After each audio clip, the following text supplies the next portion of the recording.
Next topic डालो, DPSP, directive principle of state policy.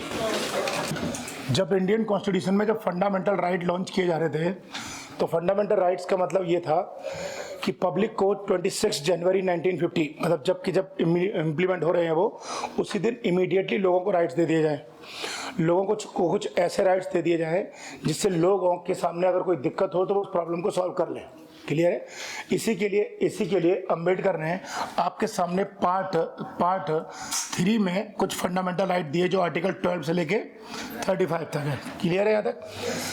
अब अंबेडकर ने ये कहा था कि ये राइट्स मैं आज के आज दे के जा रहा हूँ, मतलब अगर आज के बाद किसी के साथ भी ऐसी कोई प्रॉब्लम क्रिएट होती है, फॉर एग्जांपल आर्टिकल 18 क्या कहता है कि अगर किसी को टाइटल मिलता है, या आर्टिकल 17 क्या कहता है अगर अनटचेबिलिटी का केस क्रिएट होता है तो ऐसे में आप डायरेक्ट सुप्रीम कोर्ट में अप्रोच कर सकते हो, सुप्रीम कोर्ट इसका इलाज कर देगा 2 मिनट में। बात समझ आ गई नहीं आई? तो हमने फंडामेंटल राइट्स तुरंत के तुरंत इमीडिएटली इंप्लीमेंट कर डाले।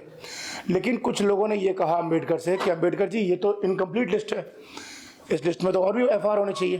तो अम्बेडकर ने एक जवाब दिया कि देखो और भी एफआर होने चाहिए, मैं मानता हूँ, लेकिन अभी कंट्री की सिचुएशन ऐसी नहीं है कि हम इसमें और फंडामेंटल राइट्स लोगों को दे दें। मान लो फॉर एग्जांपल एक राइट टू एजुकेशन है, उस टाइम पर देश की सिचुएशन ऐसी नहीं थी कि जो आपको एजुकेशन का राइट दे पाए। अगर मान लो सपोज करो उस टाइम पर अगर अम्बेडकर 26 जनवरी 1950 को अगर आपको एजुकेशन का राइट दे देते एफआर के पॉइंट ऑफ व्यू से, तो आपको सरकार को पढ़ाना पड़ता कि नहीं पढ़ाना पड़ता? और अगर सरकार को पढ़ाना पड़ता, सरकार के पास पैसे थे क्या उस वक्त? नहीं थे। तो अम्बेडकर ने क्या किया, अम्बेडकर ने ये लिख दिया कॉन्स्टिट्यूशन में कि मैं कुछ एफआर और दे दे रहा हूँ आपको, फंडामेंटल राइट्स और दे दे रहा हूँ। ठीक है, ये फंडामेंटल राइट जो थे ये पार्ट 4 में थे। कौन से 4 में थे? पार्ट में थे 4 में। ये आर्टिकल 36 से लेकर कहाँ तक है? 51 तक है।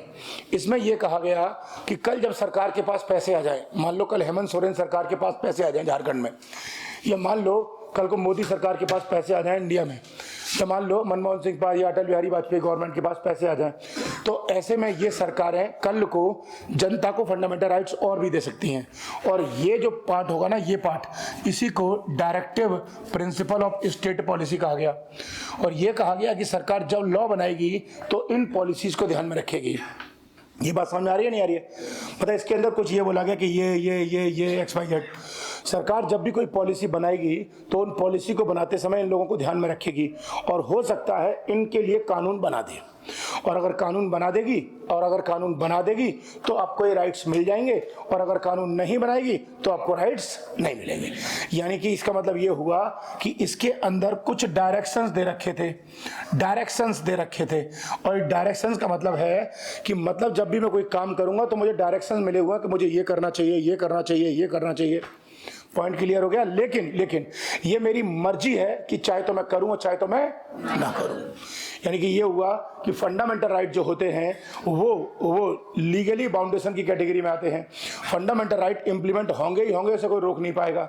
लेकिन डीपीएसपी में ये कहा है कि सरकार अगर चाहे तो कर ले और सरकार चाहे तो ना करे। सरकार अगर कर देती है तो वेल एंड गुड, और नहीं करती है तो आप कोर्ट से जबरदस्ती उनको इंप्लीमेंट नहीं करा सकते।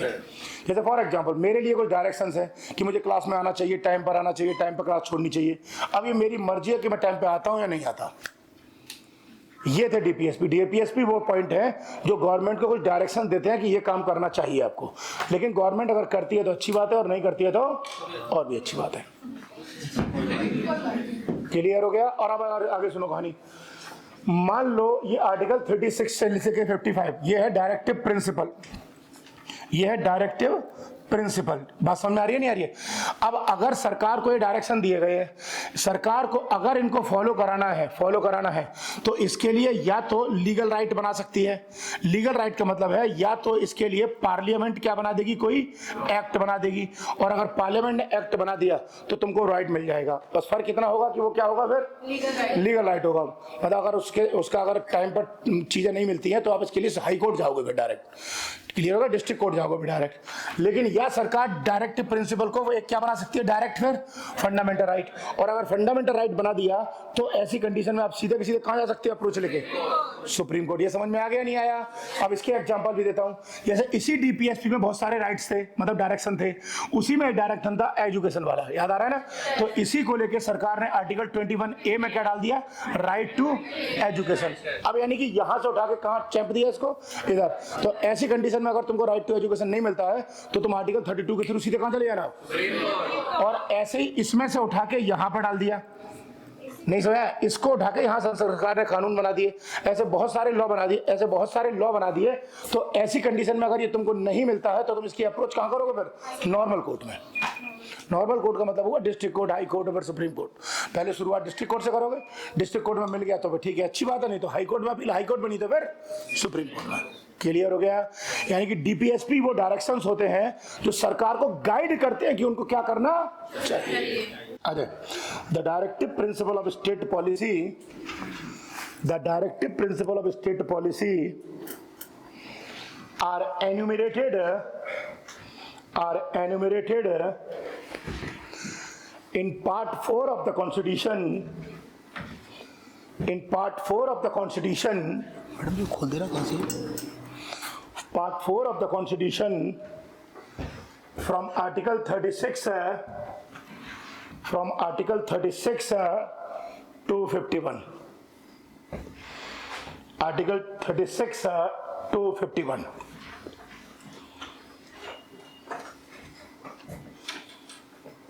The framers of the constitution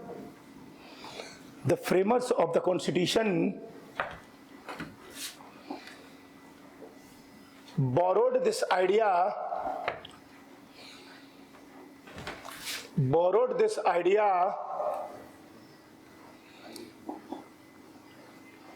from the Irish constitution। मतलब हमने कहां से लिए ये, आयरलैंड से। Irish constitution which had copied it from the Spanish Constitution। ये समझ में आ गया नहीं आया? ये समझ में आ गया नहीं आया?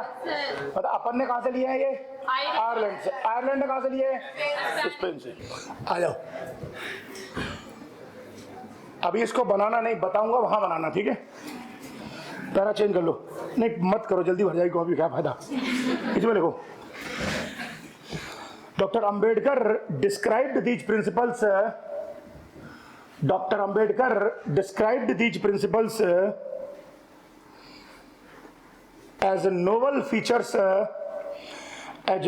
features of Indian Constitution। Indian constitution. DPSP along with the FR, मतलब डीपीएसपी को किसके साथ जोड़ दो, FR के साथ। DPSP along with FR,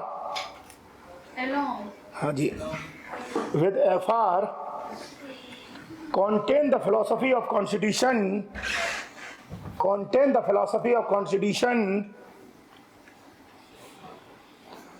and is the soul of the constitution।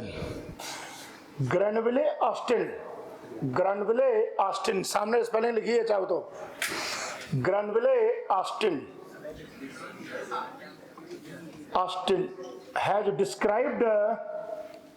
has described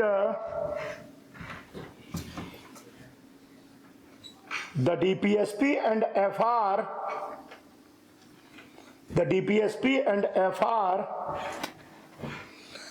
as the conscience of constitution।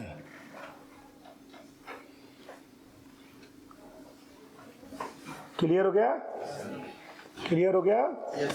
Conscience का मतलब होता है एक प्रकार का उसका बेस, मतलब एक प्रकार का उसका फाउंडेशन जिसके अंदर सारी थीम छिपी हुई है। अब डालो फीचर्स ऑफ डीपीएसपी। जैसे मैं नोट्स बनवा रहा हूँ वैसे बनाना आप लोग, गड़बड़ मत करना इसमें। लक्ष्मीकांत पढ़ना नहीं इसमें जाके, इस चैप्टर में कोई फायदा नहीं मिलेगा आपको। Features of DPSP. शुरू करो, शुरू करो, आ जाओ। The DPSP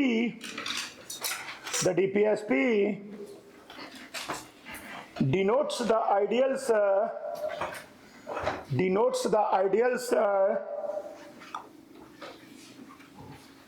that the state का मतलब यहाँ क्या है, गवर्नमेंट से मतलब है ideals that the state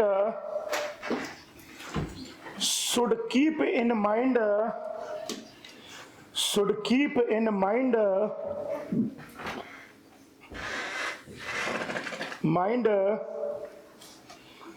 while formulating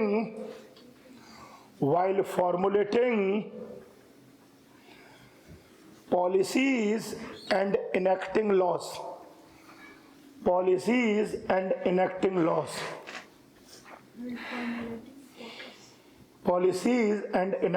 मतलब जब सरकार गवर्नमेंट जब लॉ बनाएगी तो इनको क्या रखेगी, अपने माइंड में रखेगी, ताकि उसको डायरेक्शन मिल जाए क्या करना क्या नहीं करना। These are the constitutional instructions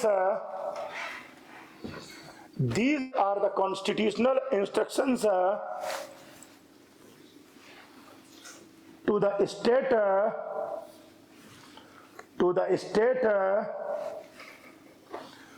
in legislative, executive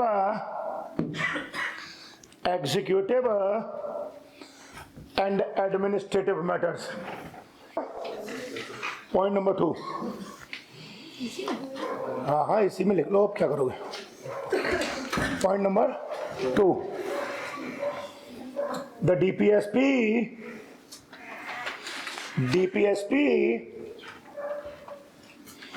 resemble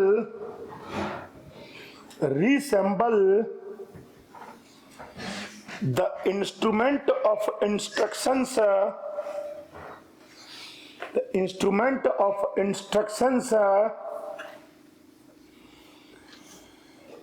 enumerated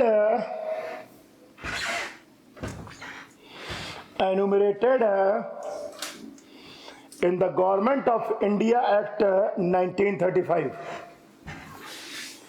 The Government of India Act 1935।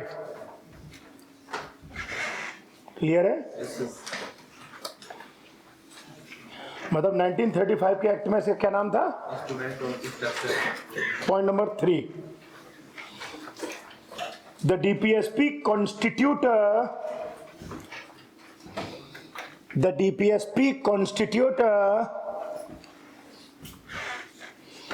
a very comprehensive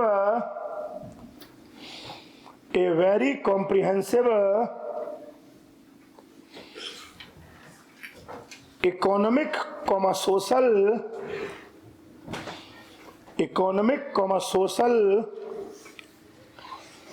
and political program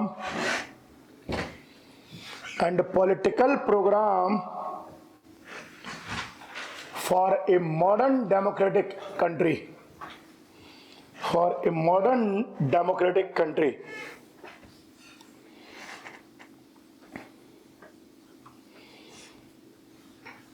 Next, they aim at realizing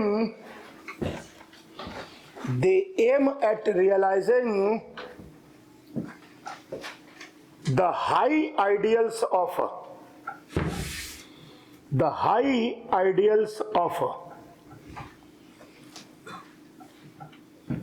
justice, liberty, equality and fraternity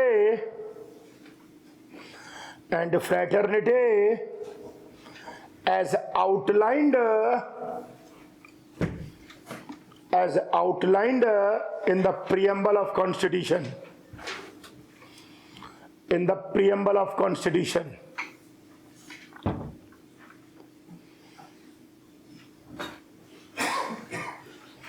अगला, DPSP established the concept of establish the concept of welfare state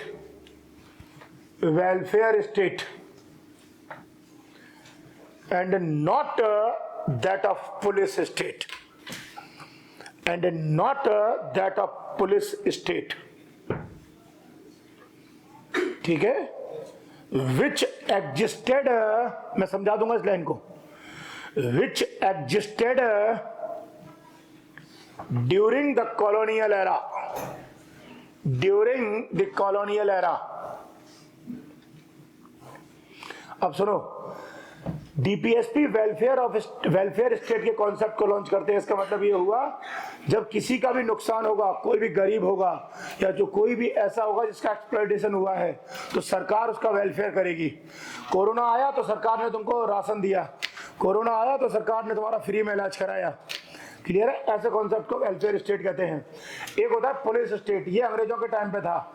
police state में क्या होता है, सरकार तुम्हारा welfare नहीं करती कभी भी, लेकिन दो आदमियों में अगर लड़ाई होती है, लड़ाई, तो एक को जेल में बंद कर देती है और एक को बाहर कर देती है। ये होता है पुलिस स्टेट। सरकार को कोई मतलब नहीं है, एक बंदा इसको इसलिए मार रहा है कि वो गरीब था, उसने रोटी चुराई थी। नहीं आया समझ में? दो में लड़ाई हो गई, एक बंदे ने चोरी की थी क्योंकि उसकी मां भूखी थी, नहीं समझा? माँ को कैंसर था, इलाज के लिए 500 रुपए उसने चोरी किए थे, तो बड़े आदमी ने उसको चोरी करने के इल्जाम में मारा, तो पुलिस केवल चोरी के चक्कर में जेल में डाल देगी। पुलिस ये नहीं देखती कि सामने कॉलोनी उसमें पुलिस स्टेट में पुलिस ये नहीं देखती कि आपके पास पैसे हैं या नहीं है। जबकि आज के वेलफेयर स्टेट में सरकार ये भी देखने की कोशिश करती है कि ठीक है, यदि आपके पास समस्याएं हैं तो हम आपका समाधान करेंगे। पॉइंट समझ में आ गया? क्लियर है? तो अंग्रेजों का जो टाइम था वो पूरी तरीके से क्या था, पुलिस स्टेट। आज का जो टाइम है पूरी तरीके से क्या है, वेलफेयर स्टेट। अगला आ जाए, अगला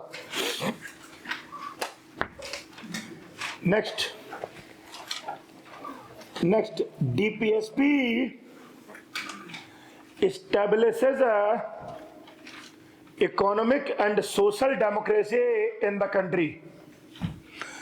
Economic and social democracy in the country. While fundamental right establishes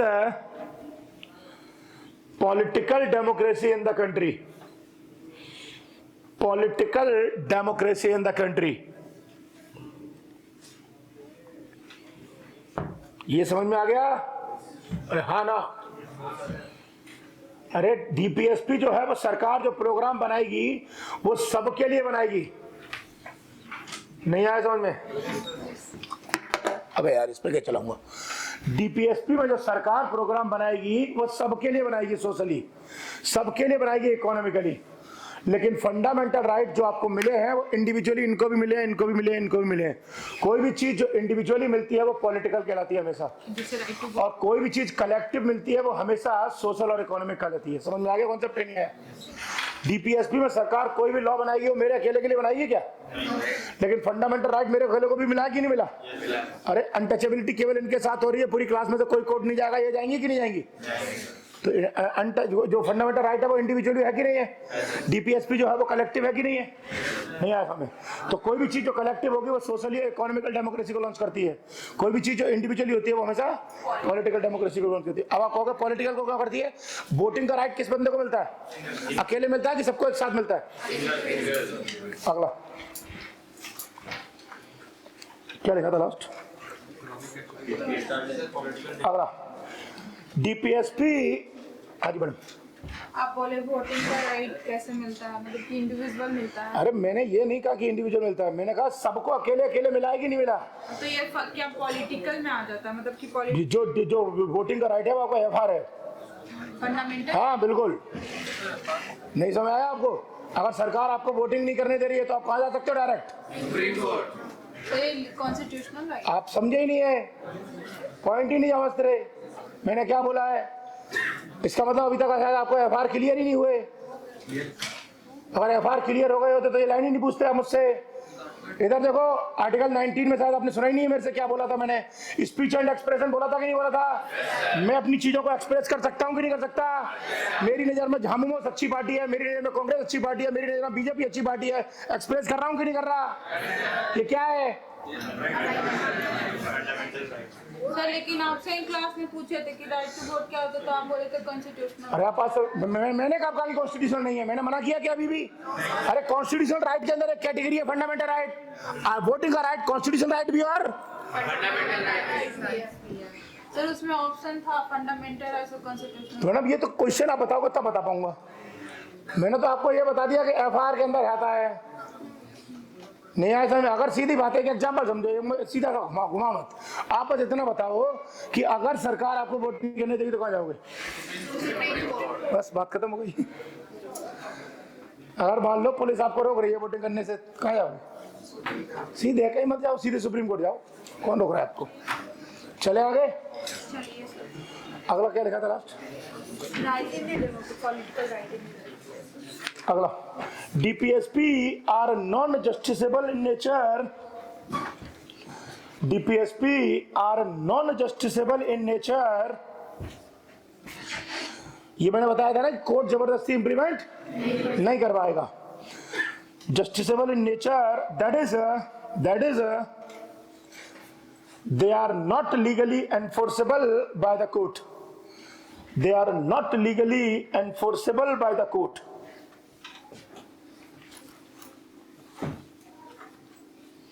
By the court.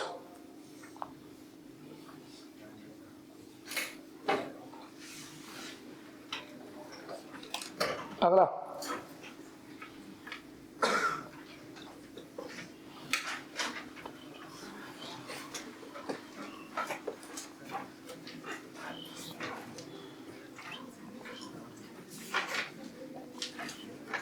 अगला DPSP कॉमा दो non justiciable in nature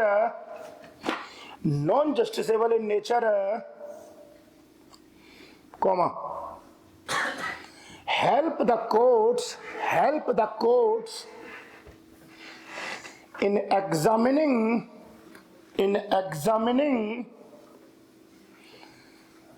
and determining the constitutional validity of law.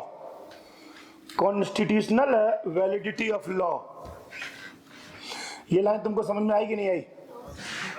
Validity of law. इधर देखो, इधर नहीं आई समझ में तो देखो, इधर सुनो। इधर DPSP को कोर्ट जबरदस्ती इंप्लीमेंट नहीं करा सकता, ये बात तो सही है। अब सुनो, इधर ये कैटेगरी है DPSP की, ठीक है। इसके अकॉर्डिंग सरकार ने एक लॉ बनाया, लॉ हीरा, और सरकार लॉ बना के पब्लिक का वेलफेयर कर सकती है। बात समझ में आ रहा है नहीं आ रहा पॉइंट? और पब्लिक का वेलफेयर करने की वजह से ये हो सकता है कि 500 लोगों का कल्याण हो, 2 लोगों का नुकसान हो रहा हो सकता है कि नहीं हो सकता है? अरे कोई ऐसा लॉ हो सकता है जो 500 पीपल को वेलफेयर की बात करे और 2 बंदों के नुकसान की बात करे। बात समझ आ रही है नहीं आ रही? तो ऐसे में हो सकता है right to equality means article 14 खत्म हो जाएगा। ये बात सही है कि नहीं है? राइट टू इक्वालिटी जो है वो खत्म हो जाएगा, सही है ना? अब ऐसे में जो जिन 2 बंदों का नुकसान होगा वो कोर्ट जाएंगे ना, राइट टू इक्वालिटी के चक्कर में। अब ऐसे में जब कोर्ट जाएंगे तो कोर्ट DPSP के थ्रू जो लॉ बनाया गया उसकी वैलिडिटी चेक कर सकता है कि नहीं कर सकता? यही लिखा है मैंने। कोर्ट ये तो चेक कर सकता है ना कि कानून में कोई गड़बड़ तो नहीं है भैया। समझ में आ गया नहीं आया? ये तो चेक कर सकता है ना कि कानून में कोई गड़बड़ तो नहीं है। हाँ बिल्कुल, वो अलग बात है, वो कोर्ट जाने या गवर्नमेंट जाने, वो तो सिचुएशन के अकॉर्डिंग डिपेंड करेगा कैसी कंडीशन है। पॉइंट समझ में आ गया नहीं आया? जैसे एक एग्जांपल देता हूँ, छोटा सा एग्जांपल देता हूँ। मान लेते हैं अपन एक कंडीशन मान लेते हैं कि झारखंड में बहुत सारे लोग रहते हैं और सरकार पर्टिकुलर कुछ लोगों को कोई चीज प्रोवाइड करती है। क्या करती है? कुछ भी करती है। मान लो कुछ ट्राइब्स हैं या पर्टिकुलर कुछ लोग हैं, या उनकी हो सकता है इनकम के बेस पर, या हो सकता है कास्ट के बेस पर, या पर्टिकुलर बैकवर्ड सिचुएशन के बेस पर सरकार ये बोलती है कि झारखंड के इन लोगों को हम अलग से चीजें देंगे। क्लियर है? क्यों? क्योंकि भैया मेजोरिटी का वेलफेयर करने की रेस्पॉन्सिबिलिटी DPSP सरकार को देता है। सरकार ने अब लॉ बनाया, मान लो हेमंत सोरेन सरकार ने झारखंड में लॉ बनाया, उस लॉ के बनाने से इन 4 लोगों को नुकसान हो गया। अब ये 4 लोग एफआर के चक्कर में कोर्ट चले गए कि नहीं चले गए? तो एफआर के चक्कर में जब कोर्ट चले गए तो सुप्रीम कोर्ट जो है वो हेमंत सोरेन के उस लॉ की वैलिडिटी चेक करेगी कि नहीं करेगी। और अगर उसने कहीं बाई चांस को ये पाया कि एफआर को नुकसान हो रहा है तो इस कानून को क्या कर देगी? आगे समझ में नहीं आया। अब ये कोर्ट जाने, कोर्ट का काम जाने भैया। चले आगे, इसी में लिखिएगा, इसी में लिखिएगा, the supreme court has ruled many times that rules many times that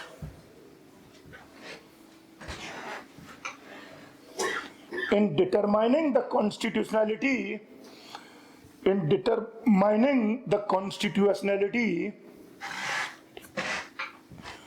of any law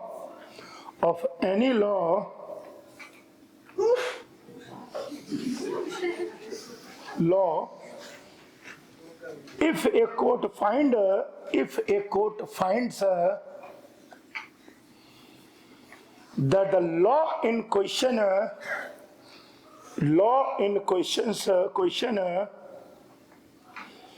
seeks to give effect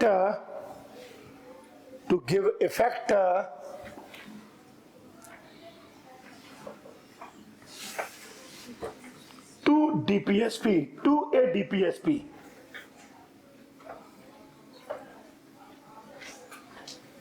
comma, it may consider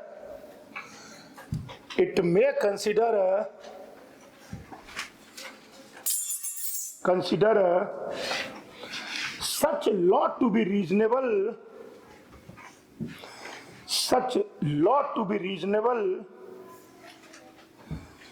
in relation to Article 14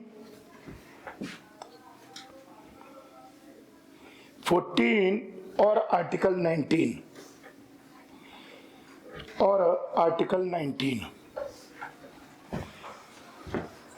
अब देखो जितना मैंने लिखाया है उतना सामने समरी है। देखो आ जाओ, पहला डीपीएसपी कहाँ है? आर्टिकल 4 में, सॉरी पार्ट 4 में, आर्टिकल 36 से 51 तक।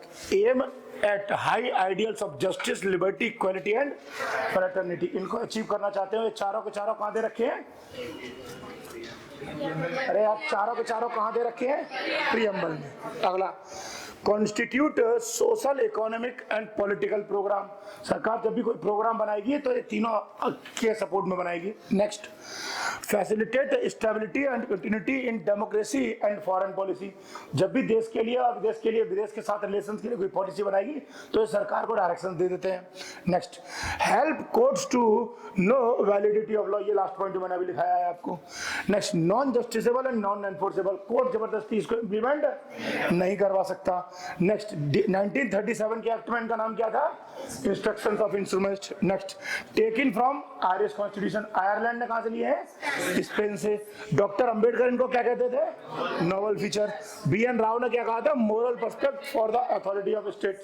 मतलब जो स्टेट मतलब है उसकी प्राधिकार, मतलब हेमंत सोरेन सरकार के ऊपर एक मोरल रेस्पॉन्सिबिलिटी है कि उनको ऐसा करना चाहिए। मोरल मतलब अंदर से मन करना चाहिए कि हाँ मैं ऐसा करूंगा तो पब्लिक मुझे वोट देगी। ठीक है, ग्रानविले एस्टेट इसको कहते हैं कंसाइंस ऑफ द कॉन्स्टिट्यूशन। आपकी मर्जी, आप बनाना चाहे तो बना लो। अब आप डालो classification of DPSP. Classification of DPSP.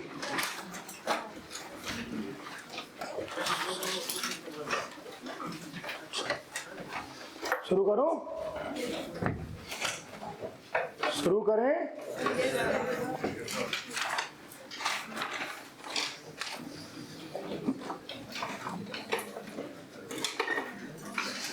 तो पहले इसमें 2 लाइन लिख लो। आप 2 लाइन लिख लो, बिना समझे लिख लो, कोई दिक्कत नहीं है, समझ में तो आ ही जाएगा। अरे 2 लाइन वैसे लिख तो लो, खाली खाली कॉपी अच्छी नहीं लगती ना। हाँ लिख लो। द कॉन्स्टिट्यूशन डज नॉट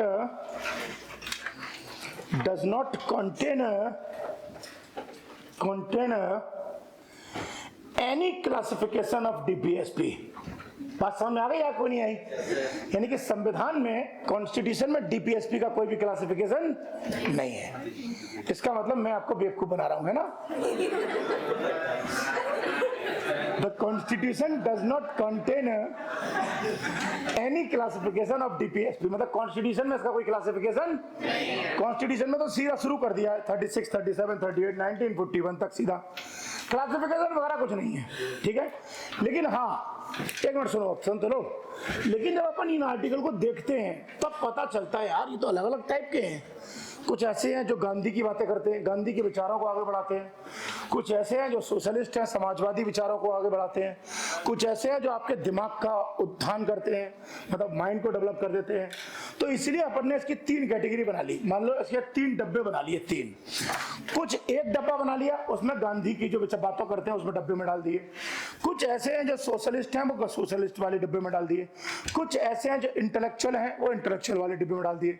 तो कॉन्स्टिट्यूशन क्लासिफिकेशन नहीं करता, लेकिन हम जब इनको थोड़ा डीप पढ़ते हैं ना तो छटनी कर लेते हैं। इससे क्या होता है, हमको क्लियर हो जाता है साफ साफ। अच्छा, पहली कैटेगरी ये है, दूसरी कैटेगरी ये है और तीसरी कैटेगरी ये है। समझ में आ गया ना? कॉन्स्टिट्यूशन में तो अम्बेडकर ने क्या दे रखे हैं, 1 2 3 4 5 शुरू हो गए हैं बस। लेकिन अगर कैटेगरी बांट लेते हैं तो सारी चीजें क्लियर हो जाती हैं। चले आगे, आगे आगे। मतलब एक प्रकार से अगर देखा जाए ना तो ये डीपीएसपी जो अम्बेडकर ने दिए हैं, वो आप लोग कभी बचपन में किसी के बर्थडे में गए थे? बचपन में, तो बचपन में जब बर्थडे में जाते थे तो एक ही प्लेट में वो नमकीन दे देते थे, एक ही में बिस्कुट दे देते थे, उसी में केक दे देते थे, याद आ रहा है? हाँ, उसी में चॉकलेट भी रखते, सारे एक ही में रख देते थे। अब ये मैडम क्या थी, ऐसे करके जो जाती थी आया और चाट चाट खा लेती थी उसको। आ रहा समझ नहीं आ रहा? अब अगर यही चीज है, वो जो बर्थडे मना रहा है वो अगर क्लियर करके देता, बेटा देखो ये चॉकलेट है, ये केक है, नहीं आ समझ, ये अलग है। अब ऐसे करके अलग अलग दोगे तो सारी चीजें समझ में आ जाएंगी, नहीं आएंगी? अम्बेडकर ने कैसे दे दिया, एक एग्जांपल। तुम में से खाना बनाना किसको आता है? किसको खाना बनाना आता है? अरे हाथ खड़ा करने में क्या आ रहा है? आपको आता है? किसको आता है? आपको आता है? कहाँ पे है घर आपका? एक मिनट देखो, ये बताएंगे। डीपीएसपी क्लासिफिकेशन देखना। हाँ, कहाँ से? रामगढ़। रामगढ़, अच्छा एक मिनट। क्या क्या बनाना आता है? खाना तो खाने में क्या बनाना था? क्या बनाना था? चिकन बना लेते आप? ठीक है, एक मिनट, एक शांति से एक बात पूछता हूँ। दाल बनाना आती है? हाँ। सब्जी बनाना आती है? रोटी बनाना आती है? अरे बोलो ना। बन जाता, बनाना आता है? ये सलाद बनाना आता है? पानी बनाना आता है? आता है। अब मान लो, इनसे मैं एक चीज पूछता हूँ, अगर मैं मान लो कभी तुम्हारे घर खाना खाने आऊँ तो तुम्हारे पास खाने को सर्व करने के 2 तरीके हैं। 2 तरीके। पहला तरीका ये है, इन्होंने थाली ली, जो भी है प्लेट वगैरह ली, उस प्लेट में भी चावल रखे, उसी में रोटी रखी, उसी में दाल डाली, उसी में सब्जी डाली और मुझसे कह दिया लो ठूस लो। और बाद में वो गाजर और मूली काटी नहीं, ऐसे दे दी, ले इसे भी काट के खा लेना। ये बात समझ आ गई नहीं आई? एक दूसरा तरीका ये है, इन्होंने थाली ली, उसी में एक बाउल या कटोरी में एक तरफ दाल रखी, एक तरफ सब्जी रखी, एक तरफ थोड़े से राइस रखे, एक तरफ रोटी रखी और बड़े उसके साथ दे देगी, लीजिए खाइए। बात समझ आ रहा है? अब आप खाना कैसे खिलाओगे, पहले तरीके के साथ कि दूसरे तरीके के साथ? अम्बेडकर ने क्या किया है, डीपीएसपी को पहले तरीके की तरह रिप्रेजेंट कर दिया है। अम्बेडकर ने क्या कर दिया, दाल सब्जी रोटी और कह दिया लो ये लो डीपीएसपी। तो अब हम क्या कर रहे हैं, इनमें से दाल अलग कर रहे हैं, सब्जी अलग कर रहे हैं, रोटी अलग कर रहे हैं। ये समझ में आ गई बात है? नहीं, पॉइंट क्लियर हो गया? बताया था ना मैं एक बार कि मैं एक बार एक शादी में गया था, तो उसमें एक बंदा था, वो क्या कर रहा था, वो प्लेट में बेचारा रसगुल्ले रख रहा था। तो वो यार वो क्या कर रहा था, मैं पीछे खड़ा था, वो काले काले रसगुल्ले आते हैं ना, तो वो रसगुल्ले क्या हो, सब रसगुल्लों को उठा कर थोड़ा थोड़ा खा लेता था, थोड़ा थोड़ा खा लेता था और खा के बिल्कुल बगल में 10-12 रख लिए उसने, थोड़े थोड़े खा के सब रख लिए। अब मैंने उससे पूछा पीछे खड़ा, मैंने भाई क्या कर रहा है, खा रहा है तो खा ले सब रे यार, ये क्या है, थोड़ा चाट चाट के रखता है। अरे ना भाई साहब, मैं चाट चाट मारा। तो मैंने क्या कर रहा है ये, अरे भाई ये गोल गोल है, लुढ़क जाते हैं आपस में एक दूसरे के साथ यार, तो मैं इनकी सेटिंग कर रहा हूँ। मैंने कहा इससे क्या फायदा होगा भाई साहब, मैं भी दाल रखूंगा तो ये दाल में घुस जाएंगे, तो ये एक साइड में रखे रहेंगे तो एंड में रखाऊंगा। मैंने कहा तो एंड में ले ली भाई साहब, तब तक खत्म हो गए। तो ये मैटर जो अम्बेडकर ने ना बिल्कुल ऐसे मिक्स कर दिया यार। आप में से ऐसे रसगुल्ले कितने लोग रखते हैं? हाँ ये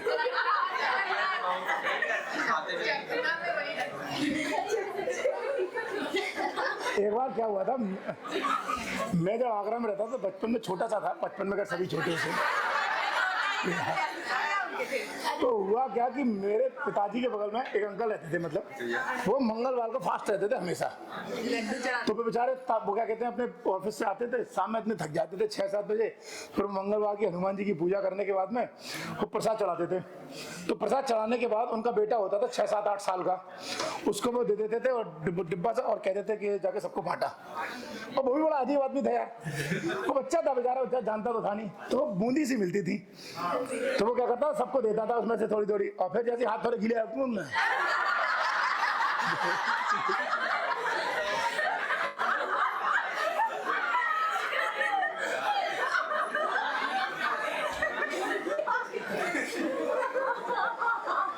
मैंने एक दिन देख लिया, वैसे नहीं देख पाया, मैं एक दिन देख लिया, मैंने कहा क्या कर रहा है, तो उसने भैया मीठा मीठा लगता है आपने कहा यार। अगला इसी में लिखना, इसी में पापा को बताए। मैं ये क्या बताऊंगा। However, on the basis of their content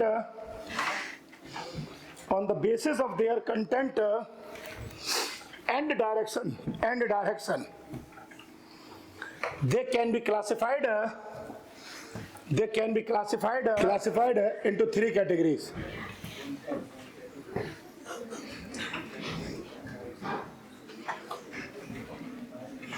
डालो हेडिंग। पहला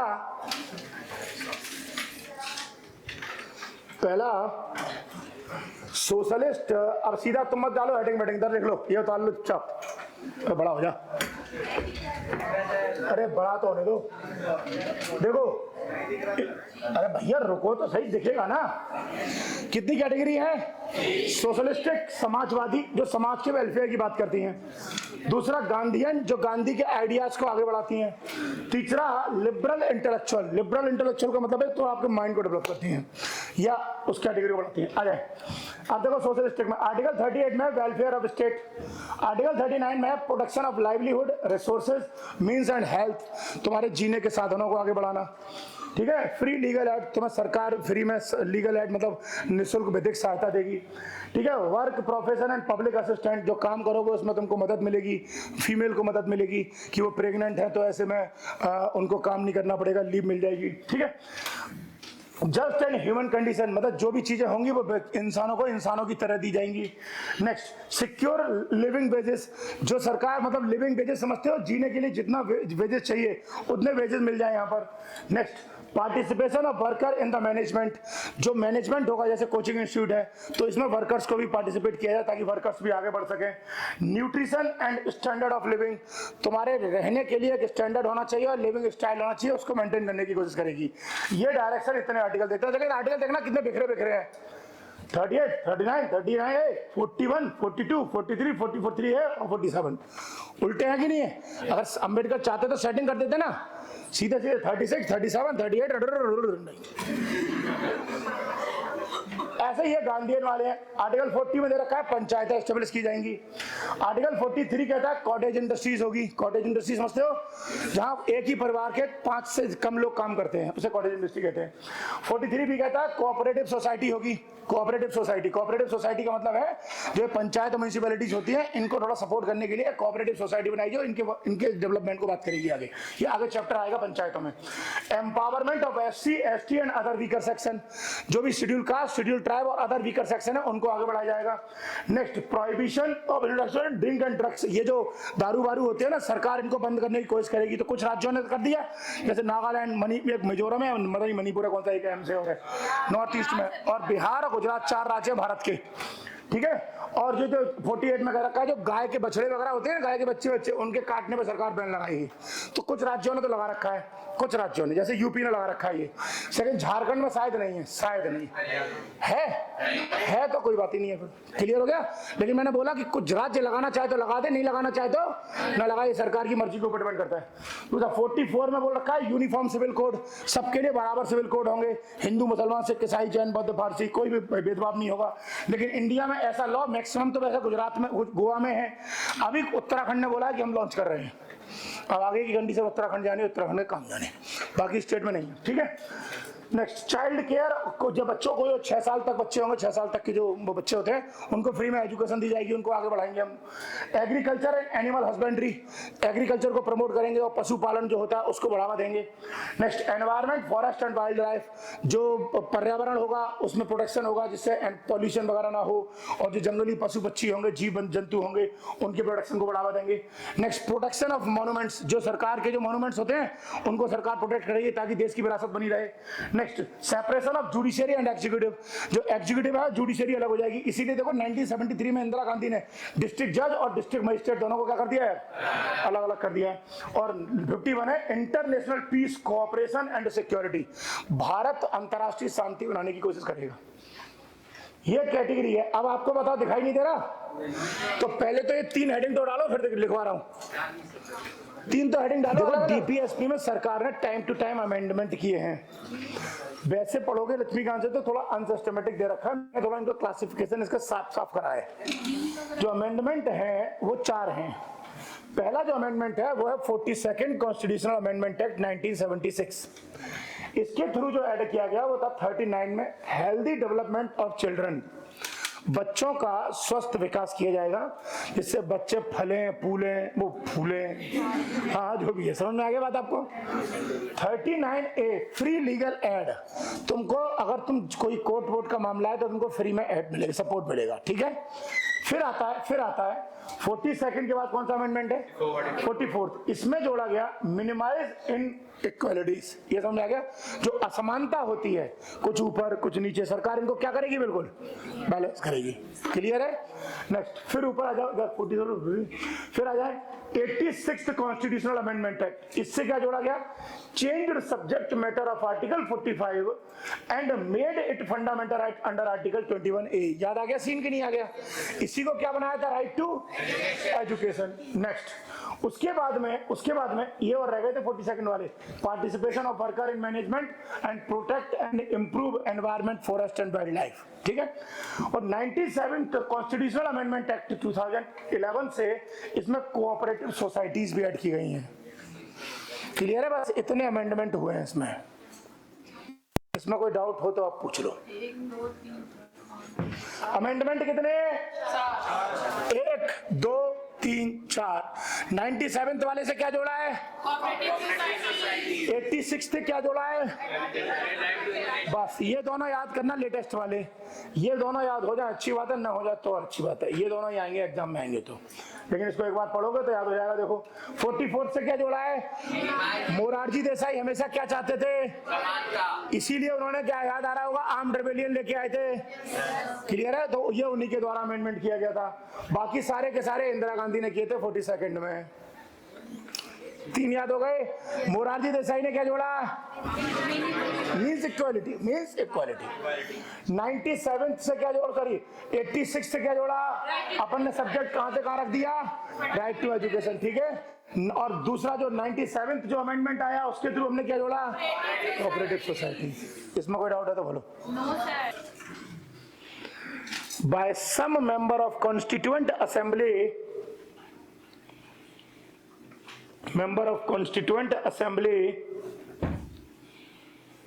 on the following grounds,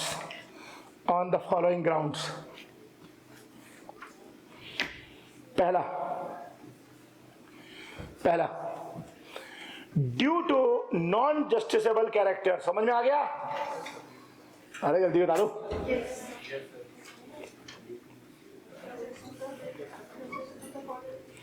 ठीक है, नॉन जस्टिसेबल है मतलब कोर्ट जबरदस्ती इसको इम्प्लीमेंट नहीं करा सकता। तो फिर तो ये वही वाली बात हो गई, भाषण दे दिए, फिर तो नहीं आया समझ में।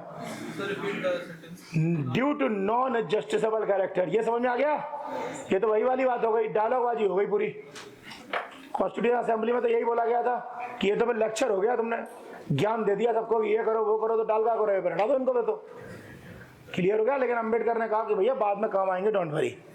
अगला अगला, are not arranged in a logical manner, are not arranged in a logical manner, are not arranged in a logical manner. ये समझ में आ गया? अभी बताया था ना मैंने, रायता सा फैला दिया है। अरे बताया था कि नहीं बताया था? अगला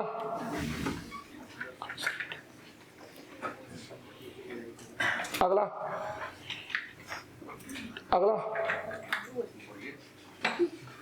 constitutional conflict, conflict between central and state,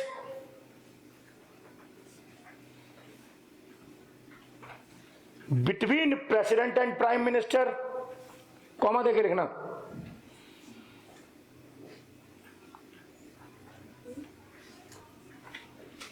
ठीक है, and between governor and CM. तुम कहोगे क्या चक्कर है भाई, तो कोई बात नहीं, चिंता मत करो, रुको अभी पैरा चेंज करना, पॉइंट चेंज नहीं करना। According to K Santhanam, according to K Santhanam, के फॉर कबूतर, according to K Santhanam,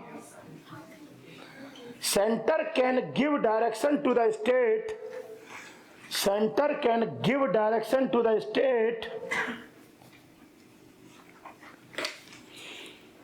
with regard to the implementation, with regard to the implementation of DPSP।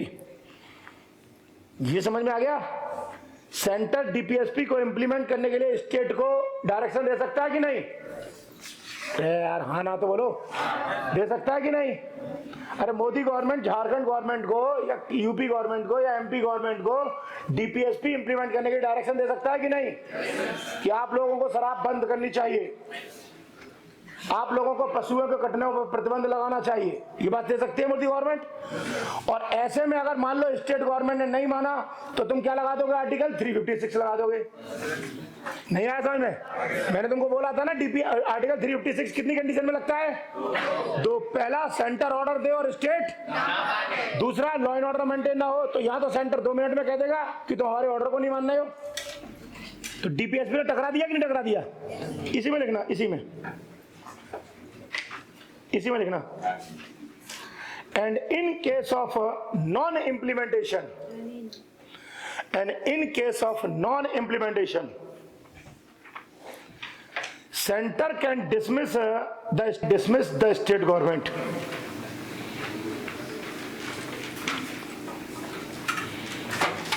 बताइए यहां तक कोई कंफ्यूजन है?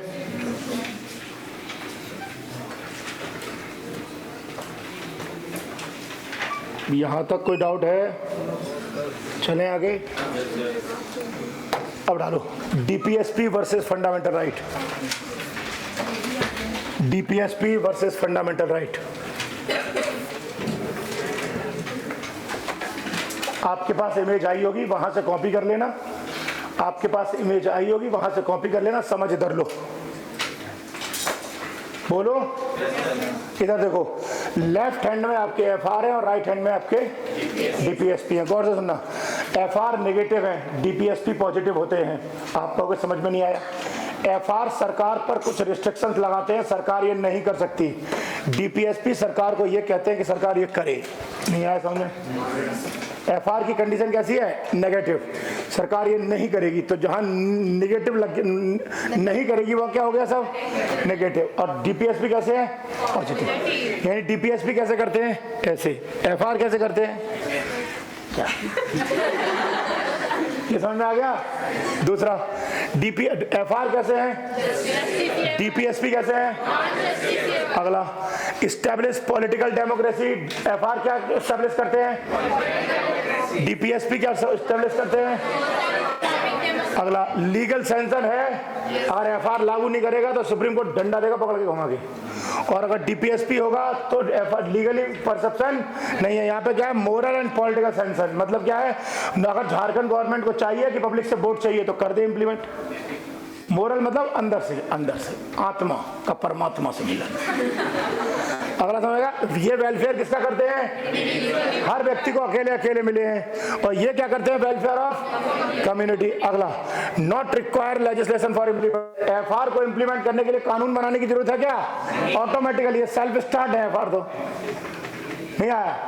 एफआर की गाड़ी हमेशा चालू रहती है 24 घंटे 365 दिन। चालू है कि नहीं है? रात में चालू होते हैं, लेकिन रात में कितने बजे बंद होते हैं? कितने बजे बंद होते हैं क्या कभी? एफआर तो ऑटोमेटिक चालू है, हमेशा चालू रहते हैं। लेकिन डीपीएसपी को चालू करने के लिए क्या बनाना पड़ेगा आपको? कानून बनाना पड़ेगा। नहीं आया? अरे एफआर की गाड़ी ऑटोमेटिक स्टार्ट है कि नहीं है? लेकिन डीपीएसपी की गाड़ी स्टार्ट करने के लिए क्या लगानी पड़ेगी? क्लियर हो गया? मैडम ने आपको 2 इमेज भेजी होंगी इस वाले इसकी। एक इमेज तो ये कॉपी कर लो पूरी की पूरी, एक और है उसमें 1-2 पॉइंट अलग हो सकते हैं। दिखाना जरा, एक बार पढ़ लूँ उसमें एक बार कोई। अरे मैडम इसकी थोड़ी लाइट जलाओ, ये दिख नहीं रहा। हाँ यार वो, अरे ना कम और कर दी। देखो दूसरी वाली इमेज देखो, व्हाइट कलर में है कि नहीं? उस इमेज के थोड़ा पॉइंट पढ़ रहा हूँ, देखना कहीं डाउट हो तो। They refer to the basic right guaranteed to the citizen of India under the Indian Constitution। सही है? ये बेसिक राइट दे दिए आपको सिटीजन्स को। डीपीएसपी में आ जाओ। They are the guideline to the state to be followed while framing law and policies। DPSP state के लिए क्या है? डायरेक्शंस हैं जो कानून बनाने के टाइम पर उन्हें फॉलो करने हैं। एफआर फिर आ जाओ। एफआर कौन से पार्ट में है? डीपीएसपी कौन से पार्ट में है?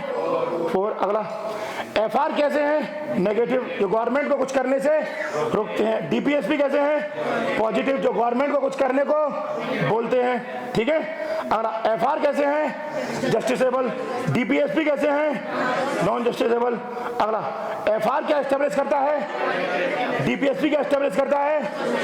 अगला, एफआर में लीगल सैंक्शन है, डीपीएसपी में लीगल सैंक्शन नहीं है, मोरल एंड पॉलिटिकल है। एफआर जो है वो इंडिविजुअल वेलफेयर को सपोर्ट करते हैं और ये कम्युनिटी वेलफेयर को। आ जाओ, तो fundamental rights guaranteed by the constitution, guaranteed by the constitution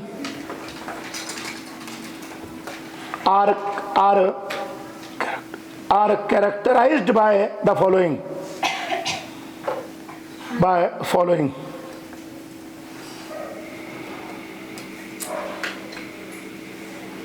ये समझ में आ गया?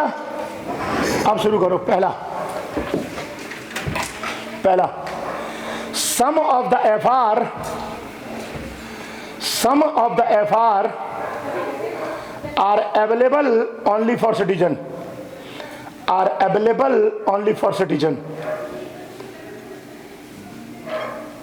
Some of the FR available only for citizen and not to foreigners, clear है? मतलब एक सिर्फ किसको है? कुछ एफआर सिर्फ किसको है?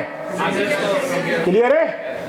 अब ब्रैकेट में लिखो वो आर्टिकल 15, ये सिर्फ किसको बोल रहा हूं मैं? सिटीजन। 15, 16, 19, 21, 30, 30, 30 क्लियर है? बस अब इसी के अंदर लिखना, ये ब्रैकेट बंद कर देना, ब्रैकेट बंद कर देना, इसी में लिखना while others are available to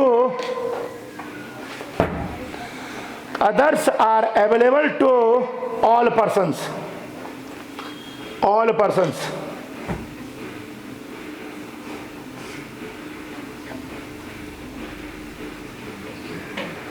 ठीक है? अब वो ब्रैकेट में लिखो वो कौन से हैं जो सबको हैं। 14,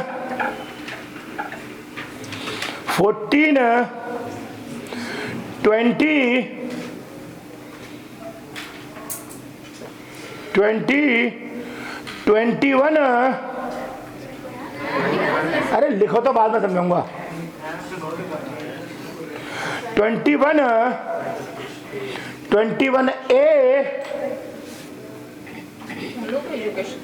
22, 23, 24, 25, अरे लिखने हैं, गिनती नहीं सुना रहा। 26, 27, 28। अरे 32 वो थोड़ी है, वो तो रेमेडी है। सर तो ये समझ में आ गया? सर एक मिनट, एक करके। अब सुनो, इसके अंदर कुछ ऐसे मैंने बोल दिए हैं जैसे 20 और 21 और 21 दोनों में ही। इसका मतलब ये हुआ कि 21 में एक नहीं है, कितने थे? तो वो कैटेगरी वाइज है, उसमें से कुछ सिर्फ किसके हैं? सिटीजन के, और बाकी कुछ किसके हैं? वो फॉरेनर्स के भी। नहीं समझ में आया? जैसे उसके अंदर बहुत सारे दे रखे हैं, एक एग्जांपल, विदेश घूमने का अधिकार, ये सिर्फ किसका है? फॉरेनर जाके घूमे, उसे कौन रोक रहा है? वो तेरा हेडेक है वो जाके। लेकिन नहीं समझ आया, ये जाती है अब्रॉड, ये इनका अधिकार हो गया कि नहीं हो गया? अब उसके अंदर एक दे रखा है राइट टू लाइफ, दे रखा है। ये राइट टू लाइफ सरकार तो विदेशी की भी नहीं छीन सकती ना, या विदेशी को मार देगी यहाँ पे जैकलीन फर्नांडीज को? नहीं आया समझ भैया, इसीलिए मैंने 2 जगह बोले।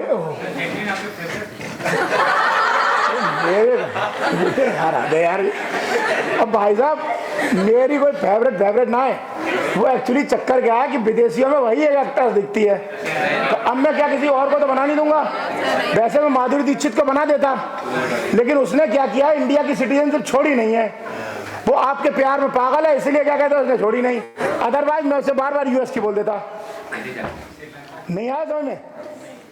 नहीं क्या नहीं आया?